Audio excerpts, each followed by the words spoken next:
ರಾಜ್ಯ ಬಿಜೆಪಿ ಪಾಳ್ಯದಲ್ಲೂ ಕೂಡ ಕಮಲಕಲಿಗಳ ಕಚ್ಚಾಟ ಮುಂದುವರಿತಾ ಇದೆ. ಈಗ ರೆಬಲ್ಸ್ ನಾಯಕರು ಹೊಸ ಆಟ ಆಡಲಿಕ್ಕೆ ಏನಾದರೂ ಶುರುವಾಗಿದ್ದಾರಾ? ಹಾಗಾದ್ರೆ ಬಿಜೆಪಿ ರೆಬಲ್ಸ್ ನಾಯಕರು ಈಗ ಹೊಸ ಆಟ ಏನು? ಹಾಗಾದ್ರೆ ಹೊಸ ಆಟ ಸಾಕಷ್ಟು ಕಸರತ್ತುಗಳನ್ನು ಮಾಡಿದ್ರು, ಹೇಗಾದರೂ ಮಾಡಿ ವಿಜೇಂದ್ರನನ್ನ ಕೆಳಗಿಳಿಸಲೇಬೇಕು ಅನ್ನುವಂತಹ ಹೊಸ ದಾಳಗಳನ್ನು ಉರುಳಿಸಿದ್ರು. ರಾಜಕೀಯ ಚದುರಂಗದಾಟದಲ್ಲಿ ಯಾವ್ಯಾವೆಲ್ಲ ದಾಳಗಳನ್ನು ಉರುಳಿಸಬಹುದು ಎಲ್ಲ ರೀತಿಯಾದ ದಾಳವನ್ನು ಉರುಳಿಸಿದ್ರು.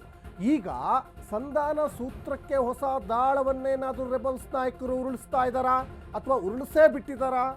ಅವ್ರದ್ದು ಉದ್ದೇಶ ಇಷ್ಟೇ, ಒಂದು ವಿಜೇಂದ್ರ ಅಧಿಕಾರದಿಂದ ಕೆಳಗಿಳಿಬೇಕು, ಇನ್ನೊಂದು ರೆಬಲ್ಸ್ ನಾಯಕ ಬಸನಗೌಡ ಪಾಟೀಲ್ ಯತ್ನಾಳ್ ಮರಳಿ ಬಿಜೆಪಿಗೆ ಬರಬೇಕು. ಇದು ರೆಬಲ್ಸ್ ತಂಡದ ಬೇರೆ ನಾಯಕರ ಒಂದು ಅಜೆಂಡಾ ಕೂಡ ಆಗಿದೆ. ಹಾಗಾಗಿ ಉಚ್ಚಾಟಿತ ಯತ್ನಾಳ್ ವಾಪಸ್ ಕರೆತರಲಿಕ್ಕೆ ಇನ್ನಿಲ್ಲದ ರಣತಂತ್ರ ನಡೀತಾ ಇದೆ, ಸಾಕಷ್ಟು ಕಸರತ್ತು ನಡೀತಾ ಇದೆ. BY ವಿಜಯೇಂದ್ರ ಅವರನ್ನು ಮುಂದುವರೆಸಿದ್ರೆ ಯತ್ನಾಳ್ ವಾಪಸ್ ಕರೆಸ್ಕೊಳ್ಳಿ. ನೋಡಿ, ಇದು ಮತ್ತೊಂದು ಈಗ ಆಫರ್ ಕೊಟ್ಟಂಗೆ ಇದೊಂದು ಆಫರ್. ಇದು ನಿಮಗೆ ವಿಜೇಂದ್ರ ಬೇಕಾ? ಹಾಗಾದರೆ ಯತ್ನಾಳ್ನ ವಾಪಸ್ ಕರೆಸ್ಕೋಬೇಕು. ಈ ಮಾತಿಗೆ ಬದ್ಧರಾಗಿದ್ದರೆ ನಾವು ವಿಜೇಂದ್ರ ಬಗ್ಗೆ ಮಾತಾಡಲ್ಲ, ಇಲ್ಲಾಂದರೆ ವಿಜೇಂದ್ರನನ್ನು ಕೆಳಗಿಳಿಸಿ ಅಂತ ನಾವು ಹೇಳ್ತಾನೆ ಇರ್ತೀವಿ. ಇದು ರೆಬಲ್ಸ್ನವರು ಅನೇಕ ಸಭೆಗಳನ್ನು ಮಾಡಿದ್ದಾರೆ, ಆದರೆ ಈಗ ವರಸೆ ಬದಲಾದಂತೆ ಕಾಣಿಸ್ತಾ ಇದೆ. ಹಾಗಾದರೆ ಈ ವಿಜೇಂದ್ರನನ್ನು ಕೆಳಗಿಳಿಸಲೇಬೇಕು ಅನ್ನುವಂತಹ ಒಂದು ಪಣ ತೊಟ್ಟಿದ್ರಲ್ಲ ರೆಬಲ್ಸ್ ನಾಯಕರು, ಅದರಲ್ಲಿ ಕುಮಾರ್ ಬಂಗಾರಪ್ಪ, ರಮೇಶ್ ಜಾರಕಿಹೊಳಿ, ಅರವಿಂದ ಲಿಂಬಾವಳಿ, ಪ್ರತಾಪ್ ಸಿಂಹ, ಮತ್ತು ಮಾಜಿ ಮಂತ್ರಿಗಳು GM ಸಿದ್ದೇಶ್ವರ್, ಹೀಗೆ ಅನೇಕ ಜನ ಆಗಾಗ ಹೇಳ್ತಾನೆ ಇರ್ತಾ ಇದ್ರು. ಹಾಗಾದರೆ ಯತ್ನಾಳ್ ನಮ್ಮ ನಾಯಕನನ್ನು ವಾಪಸ್ BJPಗೆ ಕರೆತರಬೇಕು. ಕರೆತಂದರೆ ಯಾವುದೇ ರೀತಿಯಾದಂತಹ ಪಕ್ಷಕ್ಕೆ ಡ್ಯಾಮೇಜ್ ಆಗುವ ಹೇಳಿಕೆ ನಾವು ಕೊಡಲ್ಲ, ವಿಜೇಂದ್ರನನ್ನು ನಾವು ಕೆಳಗಿಳಿಸಿ ಅಂತ ಹೇಳಲ್ಲ, ಗಪ್ಚುಪ್ಪಾಗಿರ್ತೀವಿ, ಪಕ್ಷ ಸಂಘಟನೆಗೆ ನಮ್ಮ ಸಹಕಾರವೂ ಇರ್ತದೆ. ಈ ನಿಟ್ಟಿನಲ್ಲಿ ಈಗ ವರಸೆ ಬದಲಾದಂತೆ ಕಾಣಿಸ್ತಾ ಇದೆ. ನೋಡಿ, ರಾಜಕೀಯದಲ್ಲಿ ಎವ್ರಿ ಮೂಮೆಂಟ್ ಕೂಡ ಒಂಥರ ಚದುರಂಗದ ಆಟ ಇದ್ದ ಹಾಗೆ. ಯಾವ ಕ್ಷಣದಲ್ಲಿ ಯಾವ ಸಂದರ್ಭದಲ್ಲಿ ಯಾರು ಹೇಗೆ ಯಾರ ಮೇಲೆ ದಾಳ ಉರುಳಿಸ್ತಾರೋ ಗೊತ್ತಾಗಲ್ಲ, ಯಾರ್ಯಾರ ಬತ್ತಳಿಕೆಯಲ್ಲಿ ಯಾವ್ಯಾವ ಬಾಣಗಳಿರ್ತವೋ ಗೊತ್ತಾಗಲ್ಲ. ಅಂಥದ್ದೇ ಬೆಳವಣಿಗೆ ಈಗ ನಡೀತಾ ಇದೆ. ಹಾಗಾಗಿ ಶಿವರಾಜ್ ಸಿಂಗ್ ಚೌಹಾಣ್ ಮೂಲಕ ವರಿಷ್ಠರಿಗೆ ಸಂದೇಶ ಏನಾದರೂ ರವಾನೆ ಆಗಿದೆಯಾ? ರೆಬಲ್ಸ್ ಪಡೆಯಲ್ಲಿ ಈಗ ಹೊಸ ಗೇಮ್ ಪ್ಲಾನ್ಗಳು ನಡೀತಾ ಇದ್ದಾವೆ. ಹಾಗಂತ ಹೇಳಿಬಿಟ್ಟು ಬಸನಗೌಡ ಪಾಟೀಲ್ ಯತ್ನಾಳ್ ಈ ಹಿಂದೆಯೂ ಕೂಡ ಉಚ್ಚಾಟನೆ ಆಗಿದ್ದರು, ಮತ್ತೆ ವಾಪಸ್ ಪಕ್ಷಕ್ಕೆ ಬಂದಿದ್ದರು. ಈ ಬಗ್ಗೆ ಹೆಚ್ಚಿನ ಡೀಟೇಲ್ಸನ್ನು ನಮ್ಮ ಪೊಲಿಟಿಕಲ್ ರಿಪೋರ್ಟರ್ ವಿವೇಕ್ ಕೊಡ್ತಾ ಹೋಗ್ತಾರೆ. ವಿವೇಕ್, ರಾಜ್ಯ BJP ಪಾಳ್ಯದಲ್ಲಿ ದಿನಕ್ಕೊಂದು ಕ್ಷಣಕ್ಕೊಂದು ಬೆಳವಣಿಗೆಗಳು ನಡೀತಾ ಇದ್ದಾವೆ. ರೆಬಲ್ಸ್ ತಂಡದವರು ಇಷ್ಟು ದಿವಸ ವಿಜೇಂದ್ರನನ್ನು ಕೆಳಗಿಳಿಸಬೇಕು ಅಂತ ಈಗ ಒಂದು ಆಫರ್ ಕೊಟ್ಟಂಗೆ ಮಾತಾಡ್ತಾ ಇದ್ದಾರೆ. ನಿಮಗೆ ವಿಜೇಂದ್ರ ಬೇಕು ಅಂದರೆ ಯತ್ನಾಳ್ನೂ ವಾಪಸ್ ಕರೆಸ್ಕೊಳ್ಳಿ ಅಂತ. ಇದು ಸಾಧ್ಯನಾ ಅಂತ? ಯಾಕಂದರೆ BJP ಹೈಕಮಾಂಡ್ ಅವ್ರನ್ನ 6 ವರ್ಷ ಉಚ್ಚಾಟನೆ ಮಾಡಿದೆಯಲ್ಲ, ಹಾಗಾಗಿ. ಎಸ್ ಸಚಿನ್, ಈಗಾಗಲೇ ರಾಜ್ಯ ಬಿಜೆಪಿಯಲ್ಲಿ ಹಲವು ಗೊಂದಲಗಳ ನಡುವೆ ಸಾಕಷ್ಟು ದಿನಗಳಿಂದ ನಡ್ಕೊಂಡು ಹೋಗ್ತಾ ಇದೆ ರಾಜ್ಯ ಬಿಜೆಪಿ ಅಂತಾನೆ ಹೇಳ್ಬೋದು. ಈ ವಿಚಾರಗಳೆಲ್ಲವೂ ಕೂಡ ಹೈಕಮಾಂಡ್ ಗಮನಕ್ಕಿದ್ರೂ ಕೂಡ ಹೈಕಮಾಂಡ್ ಯಾವುದೇ ಒಂದು ತಕ್ಕ ನಿರ್ಧಾರ ಕೂಡ ಕೈಗೊಳ್ಳೋದಕ್ಕೆ ಒಂದ್ ರೀತಿಯಾಗಿ ಕಷ್ಟದಲ್ಲಿದೆ ಹೈಕಮಾಂಡ್ ಅಂತಾನೆ ಹೇಳ್ಬೋದು. ಯಾರದೇ ಒಬ್ಬ ಹೊಸ ನಾಯಕನನ್ನ ಕರೆತಂದ್ರು ಕೂಡ ವಿಜೇಂದ್ರ ಅವರು ಮತ್ತೆ ಪಕ್ಷ ಕಟ್ಟೋದಿಲ್ಲ, ಮತ್ತೆ ಒಂದ್ ವೇಳೆ ಹಿನ್ನಡೆ ಹಾಕಿದ್ರೆ ಯಡಿಯೂರಪ್ಪ ಕೂಡ ಹಿನ್ನಡೆ ಹಾಕುವಂತ ಸಾಧ್ಯತೆಗಳಿದೆ ಅಂತ ಒಂದ್ ಕಡೆ ಆ ಯೋಚನೆ ಆದ್ರೆ, ಒಂದ್ ವೇಳೆ ಇಲ್ಲಿ ವಿಜೇಂದ್ರ ಅವರಿಗೆ ಮುಂದುವರೆಸಿದ್ರೆ ಈ ಕಡೆ ರೆಬಲ್ಸ್ ತಟಸ್ಥ ಬಣದವರು ವಿರೋಧ ಮಾಡುವ ಸಾಧ್ಯತೆಗಳಿದೆ ಅಂತ ಇದು ಒಂದಿಷ್ಟು ಗೊಂದಲಗಳಲ್ಲೇ ಹೈಕಮಾಂಡ್ ಕೂಡ ಸಿಕ್ಕಾಕೊಂಡಿದೆ ಸದ್ಯದ ಮಟ್ಟಿಗೆ ಅಂತಾನೆ ಹೇಳ್ಬೋದು.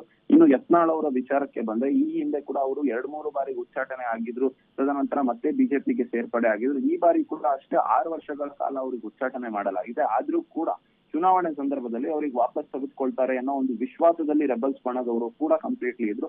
ಅದನ್ನ ಹೊರತುಪಡಿಸಿ ಕೆಲವೊಂದಿಷ್ಟು ಬಿಜೆಪಿ ಹಿರಿಯ ನಾಯಕರ ಜೊತೆ ಚರ್ಚೆ ಮಾಡುವಂತ ಸಂದರ್ಭದಲ್ಲೂ ಕೂಡ ಅಷ್ಟೇ ಅವ್ರು ಕೂಡ ಹೇಳ್ತಕ್ಕಂಥದ್ದು ಏನಂದ್ರೆ, ಯತ್ನಾಳ್ ಅವರಿಗೆ ನಾವು ಕೈ ಬಿಡುವಂತ ಮಾತೇ ಇಲ್ಲ, ಚುನಾವಣೆ ಸಂದರ್ಭದಲ್ಲಿ ಅವ್ರಿಗೆ ವಾಪಸ್ ಮತ್ತೆ ತರ್ತೀವಿ ಅನ್ನೋ ಒಂದು ಮಾತುಗಳನ್ನು ಕೂಡ ಅವ್ರು ಆಡಿದ್ರು.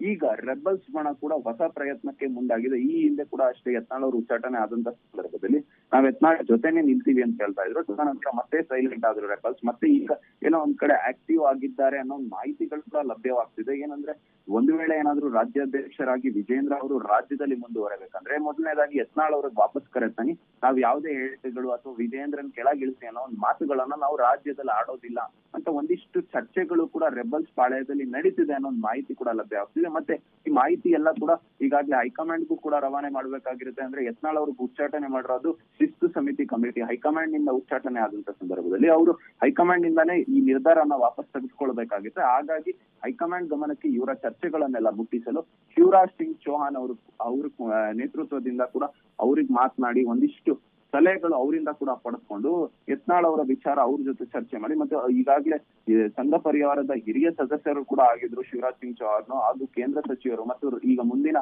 ಭಾವಿ ರಾಷ್ಟ್ರೀಯ ಅಧ್ಯಕ್ಷರ ರೇಸ್ ನಲ್ಲಿ ಕೂಡ ಅವ್ರು ಇದ್ದಂತವ್ರು. ಹಾಗಾಗಿ ಅವ್ರ ಜೊತೆ ಚರ್ಚೆ ಮಾಡಿದ್ರೆ ಸೂಕ್ತ ಅಂತ ಇದಾಗ್ಲೇ ಪ್ರಶ್ನೆ ಕಾಡ್ತಾ ಇರುವಂತದಂದ್ರೆ ವಿವೇಕ್, ಮತ್ತೊಂದು ಪ್ರಶ್ನೆ ಕಾಡ್ತಾ ಇರುವಂತದಂದ್ರೆ ಬಿಜೆಪಿ ಪಕ್ಷದಲ್ಲಿ ಇದ್ದಾಗ್ಲೇನೆ ಯತ್ನಾಳ್ ಶೋಕಾಸ್ ನೋಟಿಸ್ ಕೊಟ್ಟರು ಕೂಡ ಪಕ್ಷದ ಇತಿಮಿತಿ ಮಾರಿ ಒಂದು ಮೀರಿ ಸಾಕಷ್ಟು ಹೇಳಿಕೆಗಳನ್ನ ಕೊಡ್ತಾ ಇದ್ರು. ಮತ್ತೆ ಸಾಕಷ್ಟು ಮುಜುಗರ ಆಗುವಂತ ನಿಟ್ಟಿನಲ್ಲಿ ಪಕ್ಷದ ಹಿರಿಯ ನಾಯಕರಿಗೆ ಮುಜುಗರ ಆಗುವಂತ ನಿಟ್ಟಿನಲ್ಲಿ ಹೇಳಿಕೆ ಕೊಡ್ತಾ ಇದ್ರು. ರಿಟರ್ನ್ ಪಕ್ಷಕ್ಕೆ ಬಂದ ಮೇಲೆ ಅವ್ರು ಬಾಯಿ ಮುಚ್ಕೊಂಡು ಇರ್ತಾರೆ ಅನ್ನೋದಕ್ಕೆ ಏನ್ ಗ್ಯಾರಂಟಿ ಹಾಗಾದ್ರೆ ಅಂತ? ಎಸ್, ಖಂಡಿತವಾಗ್ಲೂ ಸಚಿನ್. ಈ ಹಿಂದೆ ಕೂಡ ಅಷ್ಟೇ ಯತ್ನಾಳ್ ಅವ್ರಿಗೆ ಉಚ್ಚಾಟನೆ ಮಾಡಿದ್ದು ಯದ್ವಾ ಒಂದ್ ರೀತಿಯಾಗಿ ಗೊಂದಲ ಸೃಷ್ಟಿಸುವಂತ ಹೇಳಿಕೆಗಳನ್ನು ನೇರವಾಗಿ ಮಾಧ್ಯಮಗಳ ಮುಂದೆ ನೀಡ್ತಾರೆ ಅಂತ ಈ ಹಿಂದೆ ಕೂಡ ಅವ್ರಿಗೆ 2 ಬಾರಿ ಉಚ್ಚಾಟನೆ ಅದೇ ಕಾರಣಕ್ಕಾಗಿ ಮಾಡಿದ್ರು. ಮತ್ತೆ ಈ ಬಾರಿ ಕೂಡ ಅಷ್ಟೇ ಅರುಣ್ ಸಿಂಗ್ ಆಗಿರ್ಬೋದು ಮತ್ತೆ ರಾಧಾ ಮೋಹನ್ ದಾಸ್ ನಮ್ಮ ರಾಜ್ಯಕ್ಕೆ ಏನು ಹೈಕಮಾಂಡ್ ಉಸ್ತುವಾರಿಗಳನ್ನ ಜೋಡಿಸಿರ್ತಾರೆ ಅವರ ವಿರುದ್ಧವೇ ನೇರವಾಗಿ ವಾಗ್ದಾಳಿ ಮಾಡ್ತಕ್ಕಂಥದ್ದು ಮತ್ತೆ ಯಡಿಯೂರಪ್ಪನ ವಿರುದ್ಧ ಮತ್ತೆ ಹೈಕಮಾಂಡ್ ನ ಕೆಲವು ನಾಯಕರುಗಳ ವಿರುದ್ಧವೂ ಕೂಡ ವಾಗ್ದಾಳಿಯನ್ನ ನಡೆಸಿದ್ರು. ಹಾಗಾಗಿ ಹೈಕಮಾಂಡ್ ಅವರು ಒಂದು ತಕ್ಕ ಪಾಠವನ್ನ ಕಲಿಸಲೇಬೇಕು ಯತ್ನಾಳ್ ಅವರಿಗೆ, ಅವರಿಗೊಂದು ಶಿಕ್ಷೆ ಅನುಭವಿಸಲಿ ಅವರು ಕೂಡ ಅಂತ 6 ವರ್ಷಗಳ ಕಾಲ ಉಚ್ಚಾಟನೆ ಮಾಡಿದ್ದಾರೆ. ಆದ್ರೆ ಆ ಉಚ್ಚಾಟನೆಯನ್ನು ಮತ್ತೆ ವಾಪಸ್ ತೆಗೆದುಕೊಳ್ಳುವ ಸಾಧ್ಯತೆಗಳು ಕೂಡ ಇದೆ. ಒಂದ್ ವೇಳೆ ಏನಾದ್ರೂ ಈಗ ಹೈಕಮಾಂಡ್ ಈಗಾಗಲೇ ಮನವಿ ಮಾಡೋದಕ್ಕೆ ಕೂಡ ರೆಬಲ್ಸ್ ಮುಂದಾಗಿದ್ದಾರೆ ಅನ್ನೋ ಮಾಹಿತಿ ಕೂಡ ಇದೆ.